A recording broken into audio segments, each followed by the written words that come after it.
Nah, jadi teman-teman saudaraku yang dirahmati oleh Allah dimanapun antum berada, kalian boleh meminta kepada mereka ketika ada satu makam-makam Habib yang ada di abad-abad lampau, ya, yang dialidruskan, termasuk kalau di Kalimantan kalau nggak salah itu Datuk Pelampaian, ya, itu kan dialidruskan kan. Nah, kemudian Robito sekarang malah membatalkan, ya. Coba cek, ya, ketika mereka menetapkan bahwa makam itu bermarga Balfaqih, bermarga Al-Idrus, bermarga As-Saqaf, bermarga Al-Haddad, Al-Habsyi dan lain sebagainya, Ba'alawi, tolong minta sama mereka data manuskrip bahwa benar sahibu hadal makam itu bersambung dengan Ba'alawi. Pasti tidak ada. Kenapa saya bilang? Karena nasab mereka, umudun nasab, kitab nasab mereka, 3 pokok dari kitab nasab mereka itu dibuat di abad ke-13-14, artinya 1320 Hijri sampai sekarang. Di antaranya Syamsul Zahirah, ya, terus Khidmatul Ashirah, terus Syajaratul Kubra. Jadi semua kitab-kitab itu tidak ada referensi ke atasnya. Jadi ketika mereka menukil daripada Jarur Abdul Malik, ya kan, dari Amal Pakai Mukaddam ke bawah, terus semua itu, ketika kita minta referensi dari mana data itu maujud, mereka selalu bilang berdasarkan pendengaran kakek moyang kami. Gitu. Tidak ada data satupun. Tanya sama mereka, coba tanya sama mereka, tunjukkan kitab nasab Bani Ba'alawi yang dituliskan di abad 700 Hijri. Maafi maujud. Tidak ada. Jelas ya? Jelas. Jadi untuk memverifikasi makam palsu, minta sama mereka yang sudah menetapkan makam-makam di Nusantara ini yang abad 18 Masehi dimulai, atau abad 17 Masehi, atau abad 15 Masehi, minta sama mereka data manuskripnya. Pasti nggak ada. Tafadhal maskurah, silakan teliti. Nanti saya sudah coba mempelajari Tuan Guru masalah yang di Priuk itu, ya. Menurut sementara, apa benar apa sama dengan Kiai Syarif yang sudah menelitinya? Yang di situ itu, yang di Priuk itu yang disebut yang Batang, Al-Idrus. Nah, itu ternyata muridnya Said Husain Al-Idrus yang ada di Kalimantan. Itu muridnya.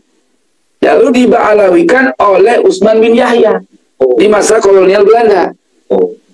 Nah, itu data itu didapatkan, informasi yang saya dapat daripada penulisan yang diteliti oleh orang Kalimantan. Nah, jadi teman-teman yang dirahmati oleh Allah, minta coba manuskripnya. Ketika Luar Batang ditetapkan Al-Idrus, Priok ditetapkan sebagai apa? Al-Haddad, ya? Al-Haddad, Hasan Al-Haddad. Nah, coba minta manuskripnya, nggak ada. Minta manuskripnya, catatannya mana? Kok orang ini tahu-tahu jadi Al-Haddad? Mana catatannya? Karena apa? Pengalaman dari abad 9, mereka tidak punya data untuk menyebutkan makam kakeknya Ahmad bin Isa. Sementara di dalam kitab-kitab lampau, Ahmad bin Isa disepakati, ya, lahir di Basrah. Disepakati Ahlul Basrah. Bahkan Ubaidillah dalam catatan mereka lahir di Basrah. Oke, ya, jelas ya. Nah, dalam catatan tersebut tidak ada informasi bahwa Ahmad bin Isa hijrah ke Yaman. Sementara di dalam kitab tua, Ahmad bin Isa bertemu dengan Abil Hasan Al-Askari. Di mana Abil Hasan Al-Askari wafat 260 Hijri, kurang lebih.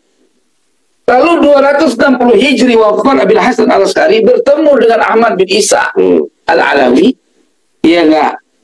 Sementara dalam catatan Ba'alawi, Ahmad bin Isa lahir 260. Paling tua tuh. Data paling tua mereka. Ada data yang lain 290. Ya kan? Jadi teman-teman yang dirahmati oleh Allah, kalau 260 baru lahir, macam mana orang baru lahir bisa berjumpa berkalam-kalam dengan orang yang wafat 260? Ya. Gimana kita berpikir? Artinya pertemuan Said Ahmad bin Isa Al-Alawi dengan Abil Hasan Al-Askari itu tentunya sebelum wafat Abil Hasan Al-Askari yang wafat 260. Berarti sekitar 250 Hijri atau 240 Hijri, itu makulah. Ya. Nah, di 240 Hijri berarti antara Said Ahmad bin Isa dengan Abil Hasan Al-Askari tentu bukan anak baru lahir. Ya, 20 tahun. Ya, tentu orang yang sedewasa. 20 tahun. Ya kan? Taruhlah 20 tahun. Ya kan? Anunya, masanya.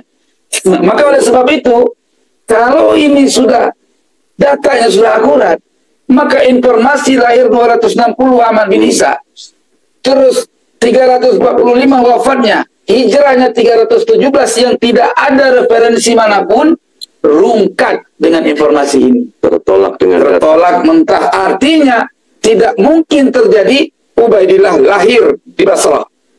Iya. Bagaimana lahir Ubaidillah di Basrah sementara Ahmad bin Isa sudah wafat? Ubaidillah lahir 295 Hijri. Iya. Gitu loh. Jelas tidak? Jelas banget. Makanya kita harus meneliti sangat mendalam persoalan ini. Ini adalah demi bangsa dan negara dan tanah air kita dan sejarah leluhur bangsa kita. Ya, ya dari Sabang sampai Merauke. Ingat teman-teman yang dirahmati oleh Allah.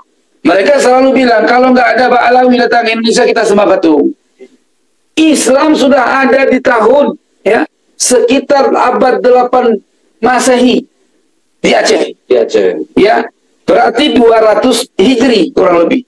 Ya, sezaman dengan Said Muhammad Al-Baqir. Gitu loh. Nah, sekarang kita tanya, sezaman dengan Said Muhammad Al-Baqir maksudnya lebih tua. Said Muhammad Al-Baqir kan sebelumnya. Artinya masih abad-abad kedua Hijri. Gitu loh. Maka oleh sebab itu Islam dan ada cap, ya. Stempel sudah ada di masa itu. Stempel Kerajaan Aceh 876 kalau nggak salah. 876 bukan Hijri, bukan Masehi. Gitu loh. Maka oleh sebab itu, saudaraku dimanapun antum berada, tidak ada nilai kebencian dalam diri kita, tetapi nilai penelitian. Yang benar katakan benar, yang salah katakan salah. Jangan bela yang salah, belalah yang benar. Maka siapapun, bangsa manapun, dari Sabang sampai Merauke, mulailah meneliti sejarah kalian, sejarah bangsa kalian. Ya, Aceh punya sejarah bangsa yang sangat kuat, ya. Maka Ba'alawi di Aceh tidak punya derajat yang seperti di Jawa, biasa-biasa aja. Cuman baru ada muncul fanatisme kepada Habib itu semenjak munculnya FPI waktu habis apa namanya demo Aceh. Setelah tsunami. Sebelum tsunami itu orang nggak begitu sama Habib, biasa-biasa aja. Maka oleh sebab ini kita bukan ingin memecah belah sebagaimana mereka pahami. Justru mereka yang memecah belah dengan mengatakan keturunan Wali Songo nggak ada. Ya nah, dalam darah kami mengalir darah Nabi. Kami yang keturunan Sultan yang dari Sayyid menjadi Teku, ya tidak pernah mengaku-ngaku keturunan Nabi. Maka oleh sebab itu, wahai bangsaku, marilah kita maju untuk ungkapkan kebenaran ini. Kita boleh berbeda dalam satu perspektif pandangan, tetapi kita harus sama dalam satu perspektif perjuangan. Ya, kita boleh berbeda organisasi, tapi kita satu dalam perjuangan. Jangan saling sikut menyikut. Itu yang dapat saya sampaikan.